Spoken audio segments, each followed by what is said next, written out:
Также причина скрипа может быть в резиновых упорах ограничителя. А сейчас на примере я вам покажу, как его устранить. Для начала необходимо вынуть фиксаторы вместе с резинками из ограничителя.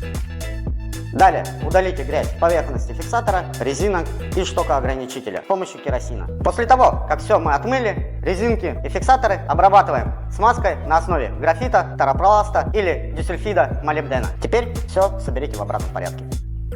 Для обработки штока ограничителя двери отлично подходит графитовая смазка. Она создает антифрикционное покрытие. Что она дает? Деталям не будет прилипать пыль и грязь. Покрытие предотвратит образование посадочной ржавчины, увеличит срок службы трущихся деталей. Антифрикционное покрытие универсально для любых поверхностей. Рабочая температура смазки от минус 180 до плюс 260 градусов Цельсия. Она надежно защитит подвижные элементы при перепадах температуры. Существует и народный метод. Некоторые автолюбители советуют смазывать дверные петли